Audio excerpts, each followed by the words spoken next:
Bismillahirrahmanirrahim. Assalamualaikum warahmatullahi wabarakatuh.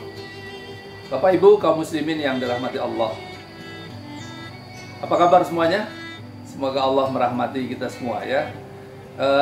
Hari ini saya sedang berada di rumah Al-Balad di Bojong Sari, kota Depok, Jawa Barat ya. Saya ingin sharing pada kita semua mengapa kita mendirikan Al-Balad. Al-Balad ini saya berada di rumah Al-Balad di bawah naungan yaitu Yayasan Wakaf Al-Balad. Kenapa Al-Balad? Kenapa Yayasan Wakaf? Nah, ini mesti saya sharingkan supaya kita tahu bagaimana kita bisa mengembangkan program-program Al-Balad ini. Pertama, dari segi namanya saja bahwa Al-Balad itu adalah surat yang ada di dalam Quran, Bapak Ibu, yaitu surat Al-Balad yang artinya adalah negeri atau kota. Seperti kita tahu bahwa kandungan surat Al-Balad itu Masya Allah luar biasa, Bapak Ibu ya. Allah bersumpah di situ, a'udzubillahi minasyaitonirrajim, bismillahirrahmanirrahim, la uqsimu bihadzal balad. Aku bersumpah demi negeri ini. Wa antahillum bihadzal balad, dan kamu lahir di negeri itu. Wa walidi wa mawalad, maka ada pertalian darah antara putra bangsa dengan ibu pertiwinya. Masya Allah ya, ini luar biasa Bapak Ibu.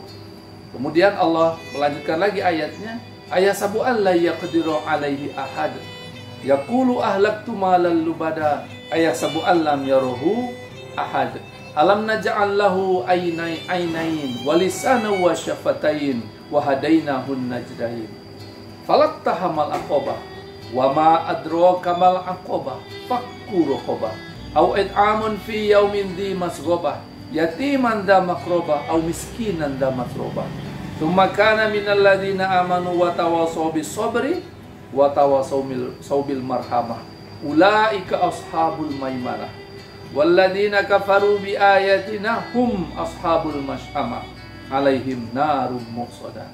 Shadaqallahul azim. Pastinya kita hafal surat ini, betul? Ya. Dan saya begitu melihat ayat ini, maka inilah sesungguhnya titah Allah. Ya, ini perintah dari Allah bagaimana seharusnya kita membangun negeri, termasuk Indonesia di mana kita ada di dalamnya sebagai warga negara. Nah, mengapa surat Al-Balad ini yang kita jadikan misi ya daripada Yayasan Al-Balad? Ya, karena memang kita punya tekad Bapak Ibu untuk menjadikan kandungan surat Al-Balad itu sebagai misi lembaga ini. Otomatis kita sebagai pribadi, Bapak Ibu, teman-teman sebagai pribadi juga ikut di dalam misi ini. Kalau kita berjuang mengembangkan Al-Balad, artinya kita berjuang di atas jalan untuk menyebarkan misi Al-Balad. Misi Al-Balad adalah misi Al-Quran. Misi Al-Balad adalah misi langit dari Allah Subhanahu wa Ta'ala. Dalam surat itu tergambar jelas bahwa sebagai warga negara kita wajib mencintai negeri yang kita tinggali ini. Kita wajib memajukannya, mengembangkannya, membangunnya, mensejahterakan seluruh rakyatnya. Nah, Allah bertanya pada kita, ya, apa yang sudah kamu lakukan? Kamu mengira bahwa kamu sudah berbuat banyak dan kamu mengatakan tidak ada yang melihatmu? Jangan salah. Oh, Allah yang menciptakan bagimu dua buah mata. Allah menjadikan bagi kamu dua bibir yang membuat kamu bisa berbicara, dan Allah memberikan jalan kehidupan. Allah kemudian mengatakan, tahukah kamu jalan yang mendaki itu? Ya. Wa ma adraka mal aqabah. Tahukah kamu jalan yang mendaki itu? Yaitu kata Allah ada 5. 1, fakku raqabah. Kamu bebaskan negerimu itu dari segala macam perbudakan, dari kolonialisme, dari tirani. Ya, artinya apa? Indonesia atau semua negara di muka bumi ini haruslah bebas ya dari segala penjajahan. Inilah negeri yang merdeka, yang berdaulat, berdasarkan atau di bawah naungan panji Allah Subhanahu wa Ta'ala. Yang kedua, Allah mengatakan au it'amun fi yaumin dzi masghobah, yaitu kamu memberi makan pada hari yang bahkan kelaparan. Bahkan bayangkan, ini adalah perintah Allah. Saat orang lapar, justru kita memberi makan. Mungkin kitanya juga lapar, tapi kita berbagi makanan kepada sesama. Tapi artinya dalam konteks negara, bahwa sebuah negeri itu harus menjamin ketahanan, ketersediaan, dan bahkan kedaulatan pangan. Supaya apa? Supaya semua rakyatnya tidak ada yang kelaparan. Coba lihat, luar biasa. Yang pertama adalah negeri yang berdaulat. Yang kedua, harus negeri yang punya kedaulatan pangan. Yang ketiga, Allah mengatakan yatiman dza makrobah, bahwa kamu juga melindungi, ya, kamu juga mengayomi, memberdayakan anak-anak yatim. Masya Allah. Kalau kita tahu Bapak Ibu bahwa anak yatim itu adalah apa? Kelompok yang paling lemah kan di masyarakat. Bapak aja nggak punya, bahkan ada yang bapak dan ibunya nggak punya. Di mana dia tempat bersandar? Ya, dalam konteks negara bangsa, maka anak yatim ini adalah kelompok orang yang sangat lemah. Kelompok yang lemah artinya apa? Kelompok di mana di sebuah masyarakat itu ada yang tidak punya akses modal, tidak punya akses hukum, tidak punya akses pasar, betul tidak? Bahkan tidak punya akses kesehatan. Nah, kelompok ini adalah kelompok-kelompok yang sangat lemah.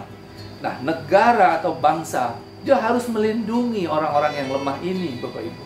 Jadi ini misi besar, ya. Bahkan di dalam kehidupan berbangsa seperti ini seringkali terjadi di mana hukum ditegakkan dengan tidak adil. Itu yang membuat yang kecil semakin lemah, yang lemah semakin bertambah lemah. Oleh karena itu sebuah negara bangsa harus menjamin tegaknya keadilan di bidang hukum sehingga melindungi yang lemah, ya, dan juga menyetarakan, ya, semua warga negaranya di mata hukum. Yang keempat, Allah mengatakan au miskinan dza matrobah, yaitu kamu mengentaskan orang-orang miskin di negerimu. Masya Allah. Kalau kita kaitkan dengan di Indonesia atau negara yang lain, bahwa dalam konteks negara, Bapak Ibu, orang miskin itu bukan karena malas. Orang miskin bukan karena sumber daya alamnya. Orang miskin bukan karena mereka tidak mau bekerja. Tapi dalam konteks struktur ekonomi dunia, maka kemiskinan adalah akibat kebijakan ekonomi. Kebijakan politik ekonomi yang membuat satu golongan orang mudah mendapatkan ekonomi, ya, mudah mendapatkan kesejahteraan, tapi di sisi lain ada kelompok yang justru mendapat akses negatif.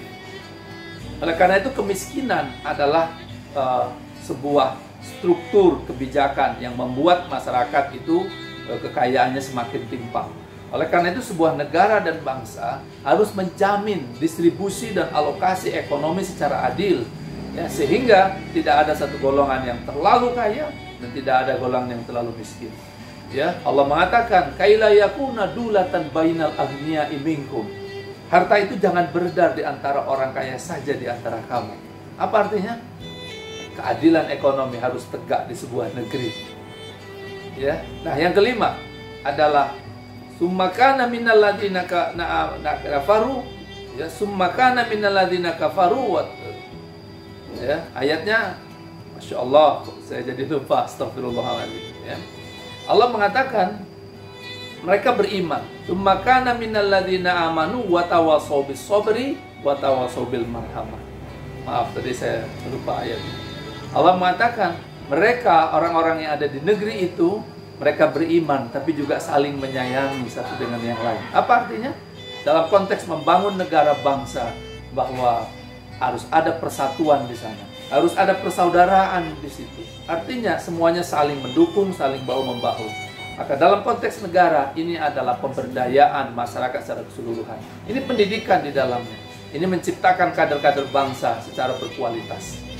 Maka kalau kita simpulkan Bapak Ibu yang dirahmati Allah, ada 5 tadi misi surat Al-Balad. Satu apa? Negeri yang merdeka, ya, berdasarkan ketuhanan yang Maha Esa.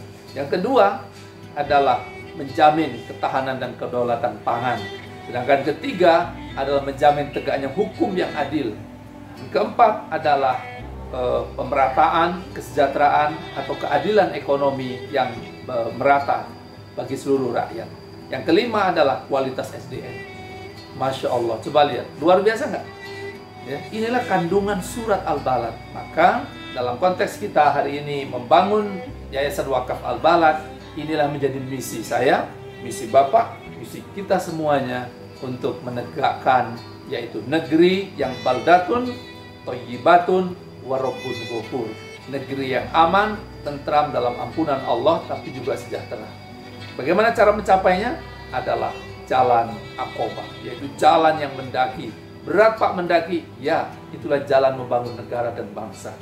Berat, tapi di situ ada nilai dan martabat yang luar biasa Bapak Ibu. Mari kita bersama-sama, kita bangkitkan, kita jalankan misi surat Al-Balad ini. Untuk apa Pak? Untuk kesejahteraan dan kemajuan negara kita. Tapi jangan lupa, secara pribadi, pastinya itu adalah menjadi amal jariah kita semua. Mari kita jadikan Yayasan Wakaf Al-Balad ini sebagai legacy kehidupan kita, sebagai warisan amal jariah kita, sebagai perjuangan kita, ya, untuk kita punya bekal nanti apabila kita pulang kepada Allah. Maka apa yang kita lakukan dalam perjuangan surat Al-Balad ini menjadi amal jariah dan amal soleh kita. Terima kasih Bapak Ibu yang dirahmati Allah. Ya, semoga Allah berikan kekuatan kepada kita semua, pada saya, kepada Bapak Ibu. Ila liqa, sampai jumpa lagi dalam video berikutnya, insya Allah. Billahi taufiq wal hidayah. Assalamualaikum warahmatullahi wabarakatuh.